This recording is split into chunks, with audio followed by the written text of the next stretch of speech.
and this is my semestral ethics project. So first of all, my personal moral code is a mix between deontological ethics and utilitarianism.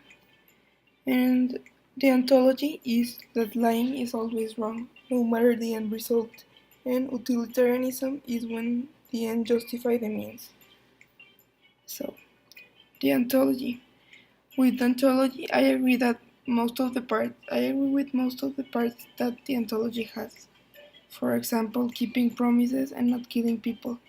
And most important for me is treating people with respect. One thing I don't agree with deontology is that you always need to tell the truth. And the truth is that I will not always tell the truth. So that's why I'm half deontology. Mm, Another thing that I don't like about deontology is that there can be possibilities that you can take the right choice for you, but at the end there is a bad consequence that you weren't expecting. So, yes. Okay. Utilitarianism. My part of utilitarianism is that sometimes I think that the result is the only thing that matters. And that's like almost what utilitarianism means. So 50-50. So there's a quote that states, here is a quote, here is a quote. The quote states that the greater the obstacle, the more glory in overcoming it. I think that even though how things are done don't matter in this theory because they teach you lessons to the end result. So all the obstacles are lessons to get to the end result that you were waiting for. What I like in this theory is that there is a good for the majority of the people or the yes for the majority. And the end justify the means. So on the road it doesn't matter what you do. The only thing that matters is the end. For example, here is how the majority, like here's a person and thinking about only one person and the majority. Who would you kill? One person or two persons? Okay, one thing that I don't agree with utilitarianism is that when you choose the majority, the minority can get harmed or maybe sad or disappointed with you. Well, yes. Okay. My moral absolutes. I think that yes, there are moral absolutes, and for me, especially with torturing and slavery. And these two and few others can't have a valid explanation of why you did it. So you, yes, I think that these are some of the most inhuman things that you can do, like torturing and having someone as a slave. I think that there should not be moral absolute in some things. For example, mm, yes, I don't know. There, yes, there are other ways to solve things, not with moral, not using moral absolutes. So overall, I think that there is no right or wrong, and it depends on your moral code. So yes, I think that yes, there is moral absolutes, but it doesn't apply in everything. Okay, so for moral absolutes, I think that there is two ways to live in life.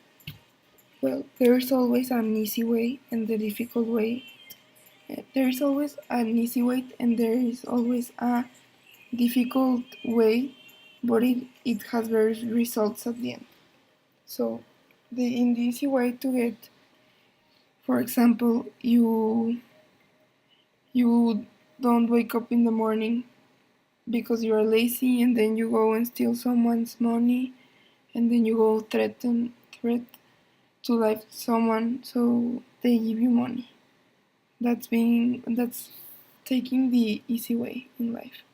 And the difficult way would get better results is like getting up early in the morning for going to work and have some money and, yeah, and save it.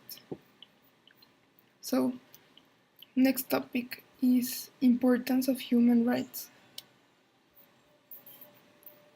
Okay, my views on human rights are that they are kind of a personal laws that you should respect in order for you to be respected. I think that human rights are important because they are kind of a guide that makes the society be respected, free, and have their own thoughts and views about things. Um, Without human rights, the world would be chaotic and full of violence, full of people abusing of their power, torturing, slavering, and etc. For me, respecting human rights is like being empathetic, always watching the things in other points of view. So maybe you practice one religion and your neighbor practice another religion. You need to be empathetic and respect what he believes in and what are his traditions. That is being empathetic.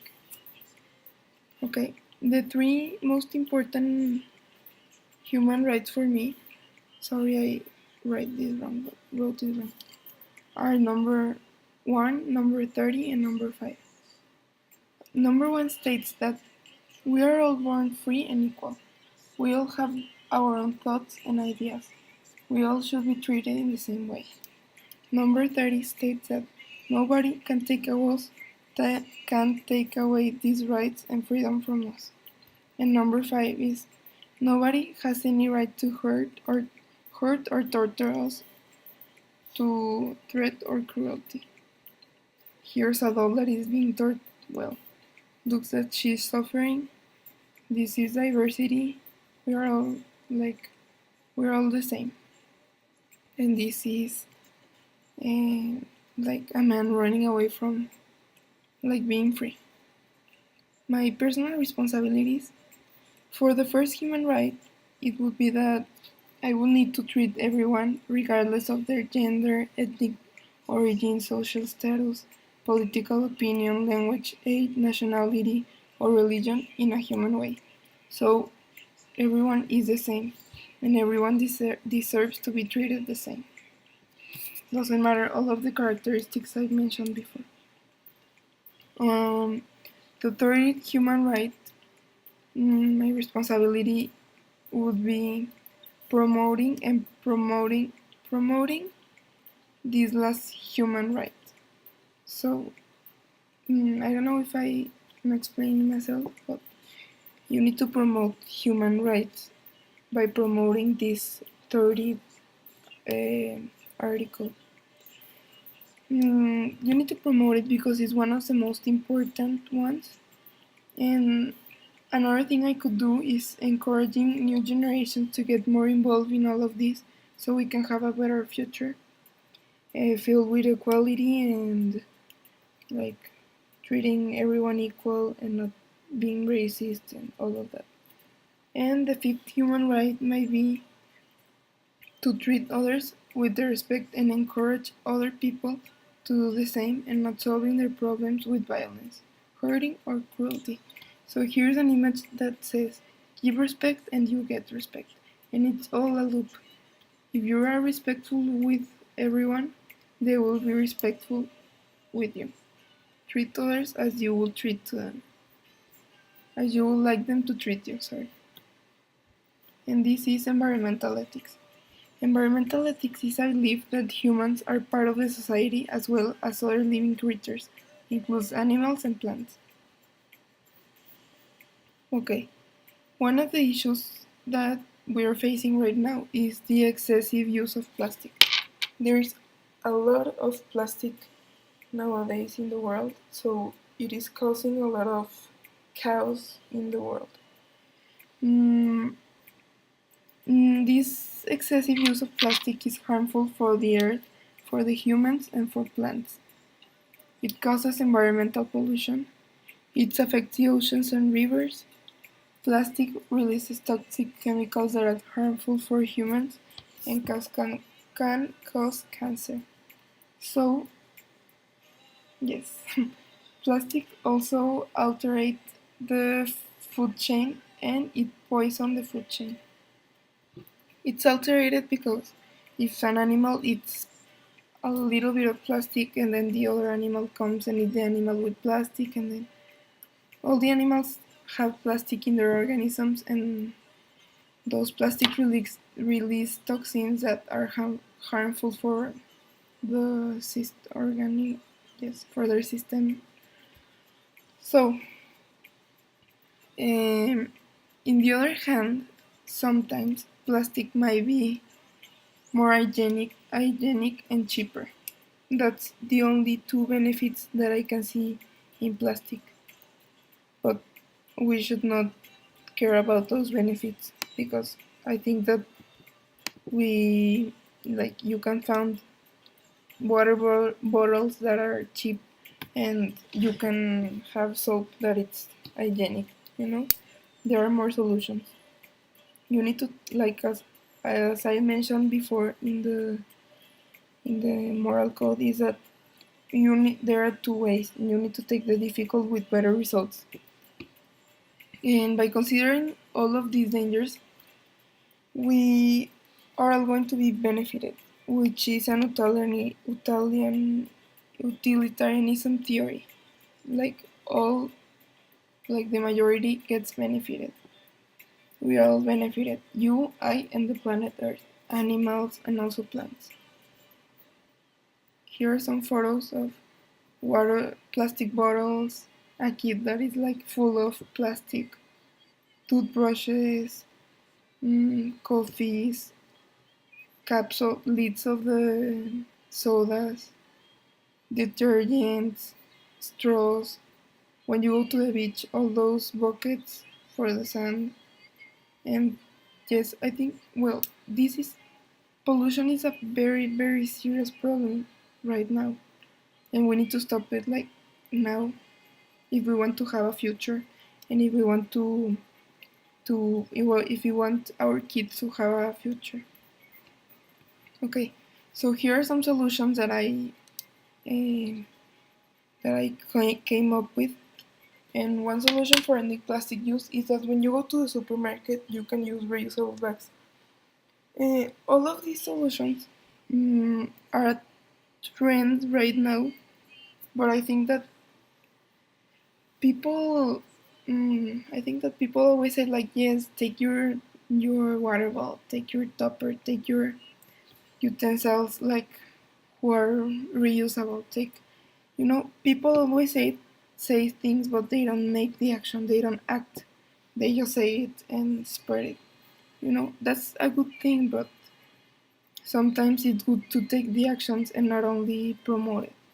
So finally, with with simple acts, we can start making a difference. This is a quote that I that I wrote and I came up with, and if everyone puts their one like a little bit of their part, we can make a big difference. We are billions of people in this world. First, we need to start in our school, then in our community, and so on and on and on. So we can make a big difference. But we need to encourage all people to do it, and we need to warn them about this serious problem. So, yes, thank you, Miss Heather.